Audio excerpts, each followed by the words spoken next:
मुस्तफा जाने रहमत पे लाखों सलाम, शम्माए बज़ में हिदायत पे लाखों सलाम। फलिल्लाहिल हम्दु रब्बिस समावाति रब्बिल अर्दि रब्बिल आलमीन वलहुल किब्रियाउ फिस समावाति वल अर्दि वहुवल अज़ीज़ुल हकीम। सलातु वस्सलामु अला सय्यिदिल मुरसलीन व अला आलिहि तय्यिबीन व अस्हाबिहि ताहिरीन वन्नासि अजमईन। फ़क़द क़ाल अल्लाहु तआला फ़ी शअनि हबीबिही इन्नल्लाह व मलाइकतहु युसल्लूना अलन नबी या अय्युहल्लज़ीना आमनू सल्लु अलैहि व सल्लिमू तस्लीमा। अल्लाहुम्मा सल्लि अला सय्यिदिना नबीना मौलाना मुहम्मदिन व अला आलि सय्यिदिना नबीना मौलाना मुहम्मदिन व बारिक व सल्लिम अलैहि। सदक़ल्लाहुल अलियुल अज़ीम व सदक़ रसूलुहुन नबियुल करीम व नहनु अला ज़ालिका मिनश शाहिदीन व शाकिरीन वल्हम्दुलिल्लाहि रब्बिल आलमीन। அளவற்ற அருளாளன் நிகரற்ற அன்புடையனுமாகிய வல்ல அல்லாஹுவின் திருநாமம் போற்றி ஆரம்பம் செய்கின்றேன். வற்றாத வாஞ்சி கொண்ட வான்மறையை வகுத்தளித்த வல்லல் நபி ஸல்லல்லாஹு அலைஹி வஸல்லம் அவர்களின் மீதும் அன்னாரின் அடிச்சுவடுகளிலே தங்களுடைய பாதங்களை தப்பாமல் தவறாமல் பதித்த உத்தம சத்திய சஹாபாக்கள், தாபிஈன்கள், தபஅ தாபிஈன்கள், நல்லவர்கள், நாதாக்கள், அம்பியாக்கள், அவுலியாக்கள், குறிப்பாக இங்கு கூடியிருக்கக்கூடிய நம் அனைவர்களின் மீதும் அல்லாஹ்வுடைய சாந்தியும் சமாதானமும் என்றென்றும் குன்றாது குறையாது நின்று நிலவட்டுமாக என்று அல்லாஹ்விடத்திலே துஆ செய்தவனாக என் உரையை ஆரம்பம் செய்கிறேன். கண்ணியமிக்க அன்பர்களே, தோழர்களே, அல்லாஹ்வின் நல்லடியார்களே, பெரியோர்களே, சகோதரர்களே, அல்லாஹ் ரப்புல் ஆலமீன் நம்மை எல்லாம் முஃமின்களாக முஸ்லிம்களாக ஹதரத் முஹம்மதுர் ரசூலுல்லாஹ் ஸல்லல்லாஹு அலைஹி வஸல்லம் அவருடைய உம்மத்தார்களாக படைத்து பரிபாலித்து கொண்டிருக்கின்றான் என்று சொன்னால் இது அல்லாஹ் நம் மீது செய்த மிகப்பெரிய கிருபை, மிகப்பெரிய கருணை. கண்ணியமிக்க அன்பர்களே, ரசூலுல்லாஹி ஸல்லல்லாஹு அலைஹி வஸல்லம் அவர்கள் சொன்னார்கள், நல்ல வார்த்தை பேசுவதும் சதக்கா தான் என்பதாக. அல்லாஹ் தஆலா குர்ஆன்ல சொல்றான், நல்ல வார்த்தை நீங்கள் திட்டிக் கொண்டே கொடுக்கும் சதக்காவை விட உயர்வானது, கைரானது என்பதாக அல்லாஹ் தஆலா சொல்கிறான். அதன் அடிப்படையில் பார்த்தா நல்ல வார்த்தைகளை பேச கற்றுக்கணும். பாசிட்டிவான வார்த்தைகள், எப்பவுமே பாசிட்டிவான வார்த்தைகளை பேச கற்றுக்கணும். நாம் எப்போ அதுபோல் நல்ல வார்த்தைகளை பேசுகிறோமோ, நல்ல வார்த்தை பேசக்கூடிய நபர்களும் நம்மளோடு சேருவார்கள். எப்போ நாம் நெகட்டிவாக கூடாது, முடியாது, கிடையாது, இல்லை, அது எப்படி முடியும், அதுபோல் எதிர்மறையான விஷயங்களை பேசும் பொழுது அது சார்ந்த நபர்களோ அவங்க தான் நம்ம கூட வந்து சேருவாங்க. தமிழில் சொல்கிறாங்க இல்லையா, இனம் இனத்தோடு சேரும் அப்படின்னு சொல்கிறாங்க இல்லையா. நாம் எப்படியோ அதே போல் வந்து சேருவாங்க. ஆகையினால நல்ல வார்த்தைகளை பேச கற்றுக்கணும். வார்த்தைகளுக்கு நிச்சயமாக அசராத் உண்டு, வார்த்தைகளுக்கு பிரதிபலிப்பு உண்டு, ரியாக்ஷன் என்ன இருக்குது, சொல்லக்கூடிய வார்த்தைகளுக்கு, பேசக்கூடிய வார்த்தைகளுக்கு பிரதிபலிப்பு இருக்கு. ஒருத்தரை திட்டோம், அவர் உடனே நம்ம கோவப்பட்டு ஏதாச்சும் எடுத்து அடிக்க வர்றார். ஏன், வார்த்தை தானே, சும்மா விட்டுட்டு போயிடலாம் இல்லையா. அவரை காயப்படுத்துவதை போன்ற வார்த்தைகள் நம் நாவிலிருந்து வந்ததின் காரணமாக அவர் என்ன செய்கிறாரு, கோவப்பட்டு நம்ம மேலே தாக்குதல் முயற்சி செய்கிறார். அப்போ வார்த்தைக்கு என்ன இருக்குது, பிரதிபலிப்பு உண்டு, ரியாக்ஷன் உண்டு. கெட்ட வார்த்தைகளுக்கு, கோபப்படும்படியான வார்த்தைகளுக்கு பிரதிபலிப்பு எப்படி உள்ளதோ அதே போல் நல்ல வார்த்தைகளுக்கு, சமாதானமான வார்த்தைகளுக்கு நிச்சயமாக பிரதிபலிப்பு உண்டு. எதிர்மறையான வார்த்தைகளுக்கு பிரதிபலிப்பு இருக்குமானால் நேர்மறையான வார்த்தைகளுக்கும் பிரதிபலிப்பு இருக்கு. ஆகையினா நல்ல வார்த்தைகளை பேசு. எல்லாமே என்ன செய்யணும்? நல்ல வார்த்தைகளை பேச கற்றுக்கணும். அந்த வார்த்தைகளின் பிரதிபலிப்பு நிச்சயமாக நமக்கு உண்டு. குர்ஆனின் மூலமாகவும் ஹதீஸின் மூலமாகவும் எத்தனையோ சம்பவங்கள் நமக்கு சாட்சியாக இருக்கிறது. நாம வார்த்தைகள் தானே, பேச்சு பரிமாற்றம் தானே. அதுக்கப்புறமா டாக்குமெண்டேஷன் ஆயிடுச்சு. ஒரு இடம் வாங்குறாங்கன்னு சொன்னால் அந்த காலத்தில் என்ன செஞ்சாங்க?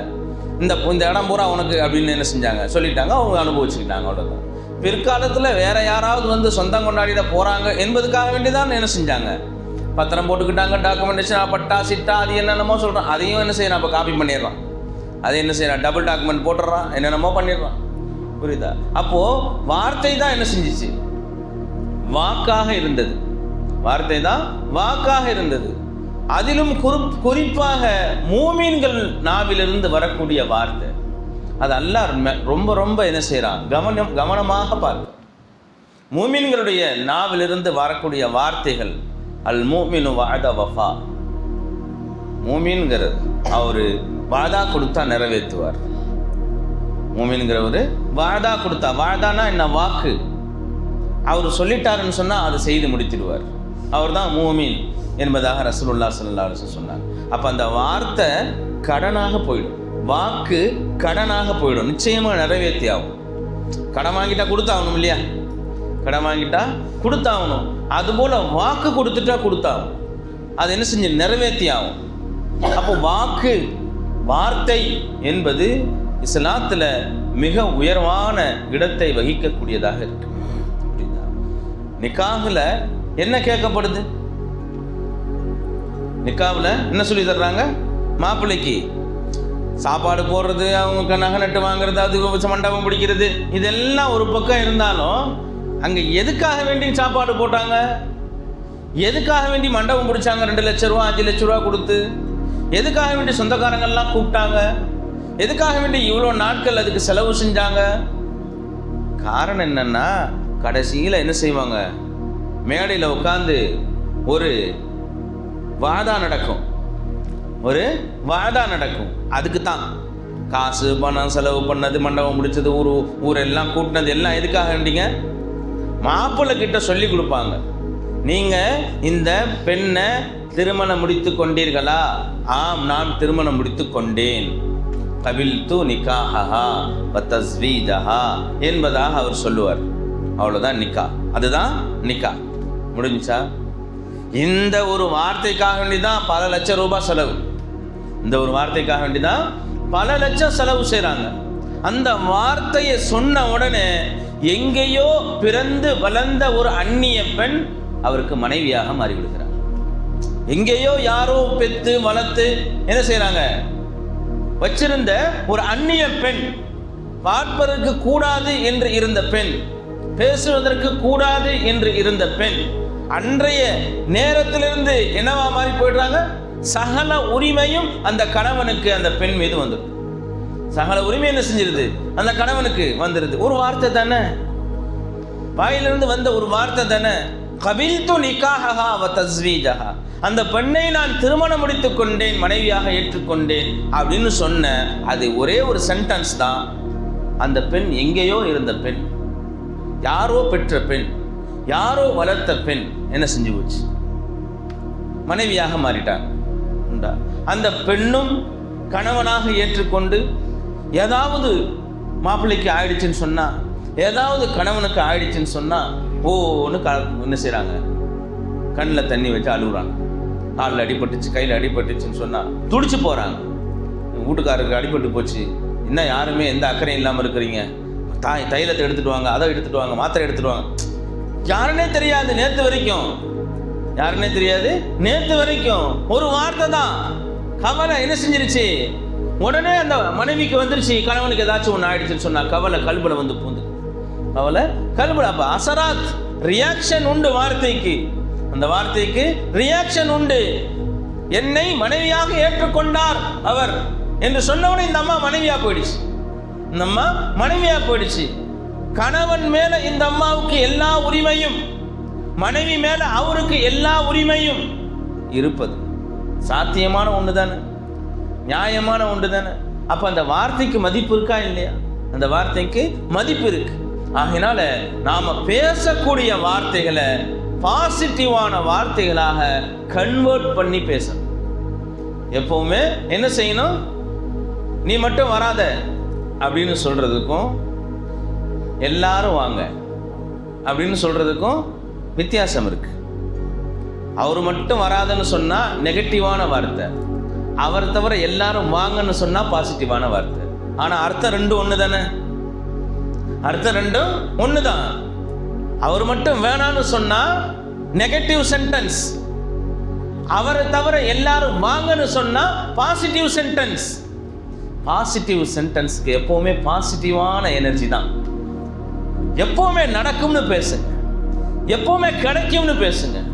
நாம சொல்லக்கூடிய வார்த்தையை அல்லாஹ் கவனிக்கிறான். அல்லாஹ் மேல தவக்குல் வச்சு பேசுங்க. அல்லாஹ் மேல தவக்குல். அல்லாஹ் தஆலா குர்ஆன்ல சொல்றான், ஃபைதா அஸம்த ஃபதவக்கல் அலல்லாஹ் இன்னல்லாஹ யுஹிப்புல் முதவக்கிலீன். நீங்கள் ஒரு முடிவு செய்தீர்களே ஆனால் உடனே அல்லாஹ் மேல தவக்குல் வைங்க. அல்லாஹ் மேல தவக்குல் வச்சிடுங்க.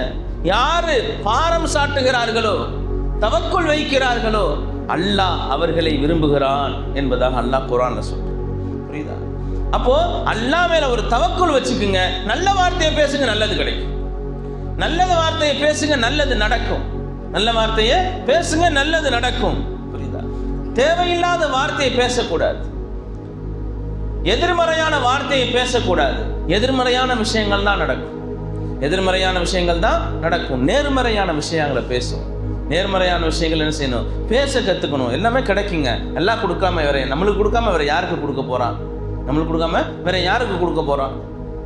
உடம்பு சரியில்லை ஒருத்தருக்கு, அவர்கிட்ட போயிட்டு அப்படி தாங்க ஒருத்தர் சொன்னார், நல்லா தாங்க இருந்தார், அவ்வளோதான் ஹாஸ்பிட்டலுக்கு கூப்பிட்டு போனாங்கங்க, என்ன செஞ்சார்? ஆம்புலன்ஸில் தாங்க வந்தார். அப்படி பேசக்கூடாது. இதை விட என்னென்னமோ நல்ல பெரிய பெரிய நோயில் போனாங்க, ஜம்முன்னு மாப்பிள்ளை மாதிரி வந்துட்டாருங்க, அப்படி பேசணும். மனதளவில் அவருக்கு ட்ரீட்மெண்ட் கொடுக்கணும். மனதளவில் என்ன செய்யணும்? ட்ரீட்மெண்ட் கொடுக்கணும். அல்லாஹ்வை ஆணி வேறாக வைத்து அவர்களுக்கு நாம் என்ன செய்யணும்? நல்லது சொல்லணும். ஏங்க இதை விட பெரிய பெரிய பிரச்சனைகள்லாம் பார்த்தவங்கலாம் என்ன செய்கிறாங்க? நல்லா தாங்க இருக்கிறாங்க. என்னங்க என்னமோ ஏதோ ஒன்று சொல்லிட்டாருன்னு சொல்லி என்ன செய்றீங்க? இப்படி கவலைப்படுறீங்களேங்க? பாருங்க, அவரை பாருங்க, இவரை பாருங்க அப்படின்னு சொல்லி ஏதாவது எடுத்துக்காட்ட சொல்லணும். அவர் பாருங்க எத்தனை வருஷமா 6 மாசம் தாங்காதுன்னு சொன்னாங்க, எத்தனை வருஷம் ஆயிடுச்சு பாருங்க, நல்லா தானே இருக்கிறாரு அப்படின்னு நல்லதை பேசுங்க. ஒருத்தர் வந்து அழுதுகிட்டே சொன்னார், ஹஸ்ரத் இந்த மாதிரி டெஸ்ட் பண்ணி பார்த்தாங்க, அப்படி சொல்லிட்டாங்க ஹஸ்ரத் அப்படின்னு சொன்னாங்க. அது மாதிரி சொன்னவங்க எத்தனை பேர் காட்டட்டுமான்னு கேட்டாங்க. அந்த மாதிரி சொன்னவங்க எத்தனை பேர் காட்டட்டுமா? என்ன ஹஸ்ரத் சொல்றீங்க? ஆமா, எத்தனை பேர் இருக்காங்க காட்டட்டுமான்னார். அவர் அழுதுகிட்டு வந்தவர் கொஞ்ச நேரத்தில் இப்போதான் ஹஸ்ரத் கொஞ்சம் ஓரளவுக்கு நிம்மதியா இருக்கு, இவ்வளவுதான் நிம்மதியா இருக்கு அப்படின்னு என்ன செய்யறாரு? சொல்றாரு. அப்படியா சொன்னாங்க? ஐயோ இந்த மாதிரி பிரச்சனை வந்தா ஒன்றும் காப்பாற்ற முடியாது அப்படின்னு சொன்னா அவர் என்ன அவர் மனுஷன்? இங்கிருந்து வீட்டில் பள்ளிவாசல்லேருந்து போகும்போதே ஆம்புலன்ஸுக்கு ஃபோன் பண்ணணும். என்ன செய்யாது? அவருக்கு கையும் ஓடாது, காலும் ஓடாது, அப்படியே அப்செட் ஆகிடுவார். அப்போ என்ன செய்யக்கூடாது? அந்த மாதிரியாக அவர்கள்ட்ட பேசக்கூடாது. நல்ல விஷயங்களை பேசணும், நல்ல வார்த்தைகளை பேசணும், நல்ல வார்த்தைகளை பேசணும். அப்படி நல்ல வார்த்தைகளை பேச நாம கத்துக்கிட்டோம்னு சொன்னா அது சதக்கான்னு சொல்றாங்க ரசூலுல்லாஹி ஸல்லல்லாஹு அலைஹி வஸல்லம். புன்முறுவலோட ஒரு மூமினை நீங்க பார்ப்பதும் சதக்கா தான். புன்முறுவலோட தபஸ்ஸும் ஸல்லல்லாஹு அலைஹி வஸல்லம் அவங்களை பத்தி சொல்லும் பொழுது சொல்றாங்க, தபஸ்ஸமன் நபியு ஸல்லல்லாஹு அலைஹி வஸல்லம். ரசூலுல்லாஹி ஸல்லல்லாஹு அலைஹி வஸல்லம் அவர்கள் எப்பொழுதும் புன்முறுவல் பொறுத்தவர்களாகவே இருப்பாங்க, சிரிச்ச முகத்தோடு இருப்பாங்க. அது ஒரு சதக்கா. ஒரு மூமின, ஒரு முஸ்லிம சிரித்த முகத்தோட முன்னோக்குவது, சிரித்த முகத்தோட முன்னோக்குறது, அதுவும் என்ன செய்யுது? சதக்கால கட்டுப்பட்டது. நான் சதக்காவுடைய டாபிக் பத்தி பேசல, என்ன விஷயத்தை சொல்ல வர்றேன்? அப்படி நல்ல விஷயத்தை எடுத்து சொல்லுவோம்.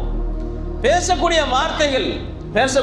வார்த்தைகள் அதுக்கு பிரதிபலம் இருக்குது, அதுக்கு பிரயோஜனம் இருக்குது. அதனால நல்ல வார்த்தைகளை பேசிடுவோமே, நல்ல வார்த்தைகளை பேசிடுவோம்.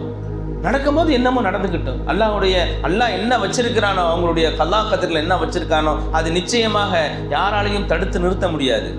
ஆகையினால நல்ல வார்த்தைகளை பேசு. நல்ல வார்த்தைகளை பேசுவோம். புரியுதா?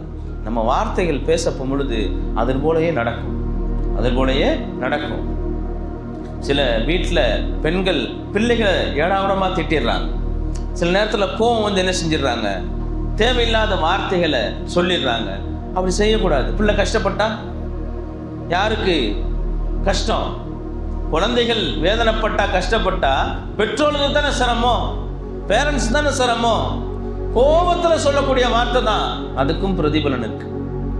எப்படி உள்ளம் கனிந்து அல்லாடத்துல கையேந்த பொழுது அந்த வார்த்தைக்கு அல்லாடத்துல எந்த விதமான தடையும் இல்லாமல் திரையும் இல்லாமல் அல்லாடத்துல போகுமோ, அதே போலதான் கோபத்தோட சொல்லும் போதும் போயிடும். கோபத்தோட சொல்லும் போதும் என்ன செய்யணும், போயிடும். அப்ப என்ன செஞ்சிடறாங்க, சில பெற்றோர்கள் பிள்ளைய திட்டிடுறாங்க. மலக்குமார்களுடைய ஆமீன் அந்த நேரத்தில் அதோட சேர்ந்துடுச்சுன்னு சொன்னா ஸல்லல்லாஹு அலைஹி வஸல்லம் சொல்றாங்க, வெள்ளிக்கிழமையில காலையில ஒரு துவா, மாலையில ஒரு துவா அல்லாஹ் கபூல் செய்யறான்.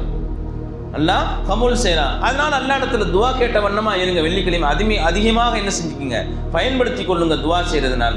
இப்ப நம்ம எந்த நேரத்துல எந்த வார்த்தையை பயன்படுத்துறோம், துவா ஒப்புக்கொள்ளப்படக்கூடிய அந்த நேரத்துல நாம ஏதாவது பத்வாவுடைய வார்த்தைகளை பேசுறோம், தேவையில்லாத வார்த்தைகளை பேசுறோம், கபூலாகி போயிடும்.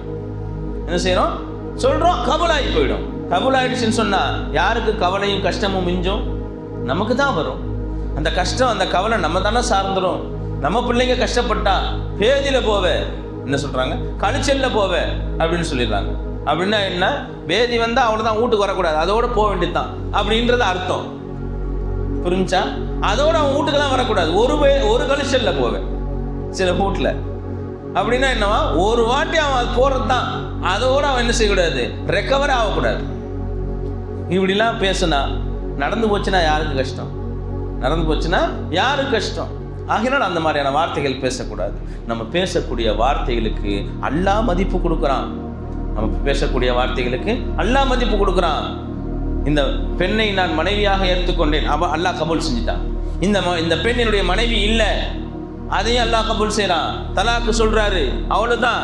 டாக்குமெண்டேஷன்லாம் பின்னாடி, வக்கீல் நோட்டீஸ் விடுறதெல்லாம் பின்னாடி, காதி சாப்பிட்ட போயிட்டு கையெழுத்து வாங்குறதெல்லாம் பின்னாடி. நீ என்னைக்கு வாயை திறந்து தலாக்குன்னு சொன்னியோ அவ்வளவுதான். அந்த பெண் அந்நிய பெண்ணாக மாறி போயிட்டாங்க.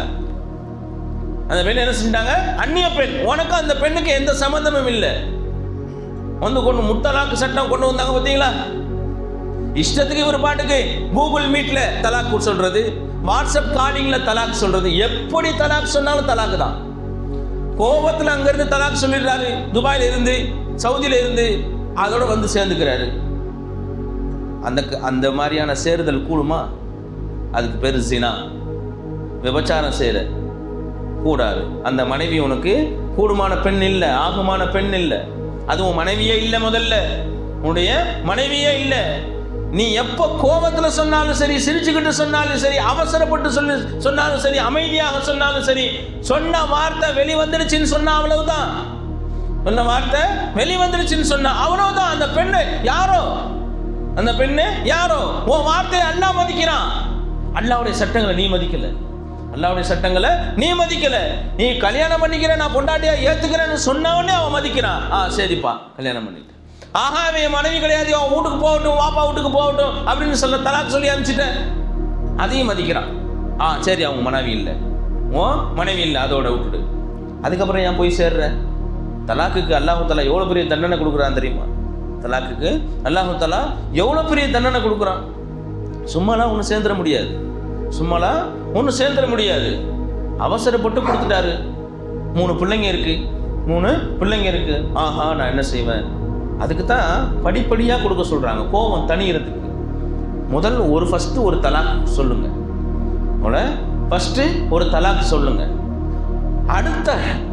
அடுத்த ஹைல் முடிகிற வரைக்கும் வெயிட் பண்ணுங்க.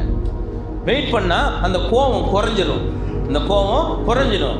ஒருவேளை திருப்பி அவங்க என்ன செஞ்சுக்கலாம், சேர்ந்துக்கலாம். அதுக்கப்புறம் போய் சேர்ந்துக்கிறாரு. அதுக்கு பேர் தலாக் ரஜஈன்னு சொல்லுவாங்க. திருப்பி கொள்ள சாத்தியமான தலாக். அந்த மனைவியை திருப்பிக்கலாம். அதுக்கப்புறம் இல்லை அந்த கோபம் குறையில இன்னொரு தலாக்கு சொல்லுங்க. அப்பவும் என்ன செய்யல, சரிவப்பட்டு வரல, அவ்வளவுதான். 3வது தலாக் சொன்னா அதோட அந்த மனைவி என்ன செஞ்சு போயிடுச்சு. அப்ப அப்படி ஆகமாக்கி அல்லாஹ் வெறுக்கக்கூடிய ஒன்று இருக்குன்னு சொன்னா தலாக்கு தான். அல்லாஹ் அனுமதி கொடுத்து வெறுக்கிறாங்க. அல்லாஹ் அனுமதி கொடுத்தா அல்லாஹ் அதை விரும்பணும் இல்லையா? அல்லாஹ் விரும்பக்கூடியதை தானே அனுமதி கொடுப்பான். ஆனா தலாக்குன்ற ஒரு விஷயத்த அல்லாஹ் அனுமதி கொடுக்குறான். அல்லாஹ் அனுமதி கொடுக்குறான், ஆனா அதை வெறுக்கிறான். அல்ல அப்படி நடக்கிறது அவன் விரும்புறது இல்லை. ஒருத்தர் தலாக்கு சொன்னா அரிசி ஆடிடுமா, ஒரு தலாக்கு சொன்னா அரிசி என்ன செஞ்சிடுமா, நடுங்கிடுமா. அவ்வளவு பாரதூரமான வார்த்தை. அந்த வார்த்தைக்கு ரியாக்ஷன் இருக்கு, அந்த வார்த்தைக்கு ரியாக்ஷன் இருக்கு. அதனால தான் என்ன செய்யுது, அந்த மனைவி தலாக்கு வாங்கி போயிட்டா, முத்தலாக்கு வாங்கிட்டா அந்த மனைவியை நீ மீட்ட முடியாது. அப்படி இல்லை, என் மனைவியோட தான் நான் வாழணுங்க, தெரியாமல் சொல்லிட்டேன், நான் அவசரப்பட்டு சொல்லிட்டேன், என் பிள்ளைங்கள்லாம் அனாதையாக நிற்கும் ரோட்டில், நான் என்ன செய்வேன் அப்படின்னு கை செய்தப்பட்டா சும்மா ஒன்றும் திருப்ப முடியாது. நீ சொன்ன தலாக்குக்கு 4 மாதம் 10 நாள் அந்த அம்மா இதாக இருக்கணும். நீ 4 மாதம் 10 நாள் அந்த அம்மா இதாக இருக்கணும். அதுக்கப்புறம் வேற ஒருத்தரை நிக்காஹ் செய்யணும். வேற ஒருத்தரை நிக்காஹ் செய்யணும். அந்த வேற ஒருத்தரோட அந்த அம்மா தங்கணும், இரவு கழிக்கணும். அதுக்கப்புறம் அவரு தலாக்கு சொல்லணும். அவர் தலாக்கு சொன்னதுக்காக வேண்டி 4 மாதம் 10 நாள் இதா இருக்கணும். அந்த இதா காலம் முடிச்சதுக்கு அப்புறம் தான் திருப்பி நீ நிக்கா செய்ய முடியும். அப்போ புதுசா நிக்கா செய்யணும். அவசரப்பட்டு சொல்லக்கூடிய ஒரு வார்த்தையின் மூலமாக எவ்வளவு பெரிய பிரச்சனைகளை சந்திக்க வேண்டியதா இருக்கு. நீ படுத்த பெட்டில இன்னொருத்தர படுப்பான், உன் மனைவி, நீ கொஞ்சம் கொலாவன மனைவி வேற ஒருத்தர் படுக்கணும்னு சொல்லுது சட்டம். வேற ஒருத்தன் படுத்து அவன் குளிக்கணும், அவன் திருப்பி தலாக்கு சொல்லணும், 4 மாசம் 10 நாள் இதா இருக்கணும். அதுக்கப்புறமா தான் நீ அந்த மனைவி என்ன செய்ய முடியும், மீட்ட முடியும். அந்த பெண்ணை நீ மீட்ட முடியும், மனைவியாக என்ன செய்ய முடியும், கொண்டு வர முடியும். இதெல்லாம் நினைச்சு பார்த்துக்கணும். கூகுள் மீட்ல, வாட்ஸ்அப்ல, வீடியோ கால்ல தலாக்கு சொல்லணும்னு நினைக்கிறோம். இதெல்லாம் நினைச்சு பாருங்க. நான் படுத்த பெட்டில என் பொண்டாட்டி வேற யாரு கூடயோ படுப்பாளே நினைச்சு பார்த்துக்கணும்.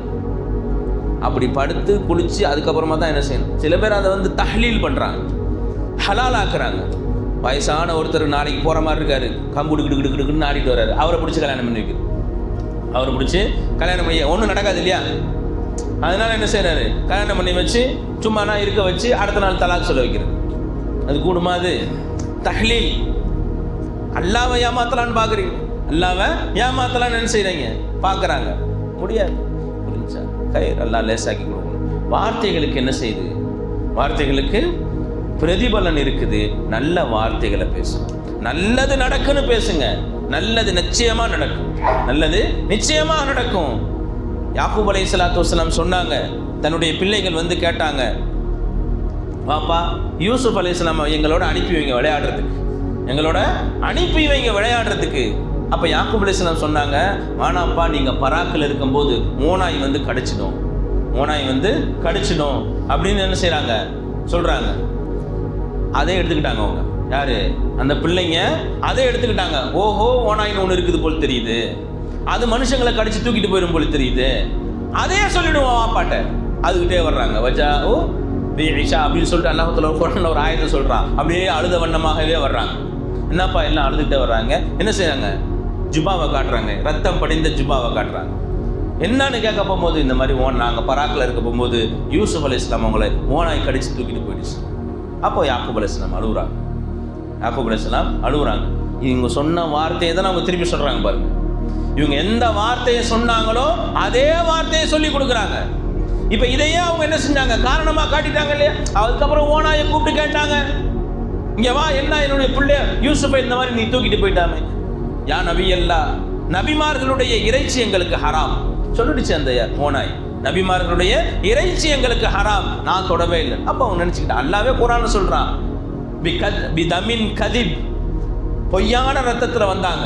அவங்க என்ன செஞ்சாங்க, ஜுபாவை எடுத்துக்கிட்டு பொய்யான ரத்தத்தோடு வந்தாங்கன்னு அல்லாஹ் குர்ஆன்ல சொல்கிறான். அப்போ என்ன சொல்லிடுச்சு, அது நாங்கள் என்ன செய்யல, நபிமார்களுடைய இறைச்சி எங்களுக்கு ஹராம், நான் தொடவே இல்லைன்னு சொல்லிடுச்சு. என்ன செஞ்சாங்க, பிரிஞ்சிருந்தாங்க.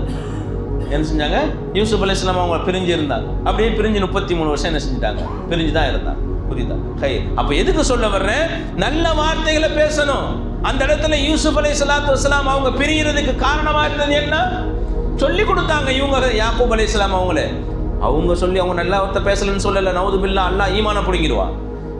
அவங்க பேச வச்சு நம்மளுக்கு படிப்பினை கொடுக்குறான் அல்லாஹ். அவங்கள பேச வச்சு இப்படியெல்லாம் நம்ம பேசலாம், இப்படியெல்லாம் நம்ம பேசக்கூடாதுன்னு படிப்பினை கொடுக்குறான். யூசுப் அலைஹிஸ்ஸலாத்து வஸ்ஸலாம் அவங்கள்ட்ட கேட்டாங்க. அந்த அம்மா ஜுலைஹா அம்மையார் தவறான முறையில் நடக்கிறதுக்கு வரும் பொழுது யூசுப் அலைஹிஸ்ஸலாம் சொன்னாங்க, நான் உன் கூட இந்த மாதிரி தவறாக நடப்பதுக்கு பதிலாக ஜெயில் எனக்கு மேலானதுன்னு சொன்னாங்க. அல்லாஹ் குர்ஆன்லயே சொல்றான், ஜெயில என்ன செஞ்சிட்டான், அல்லாஹ் தஆலா கொண்டு போய்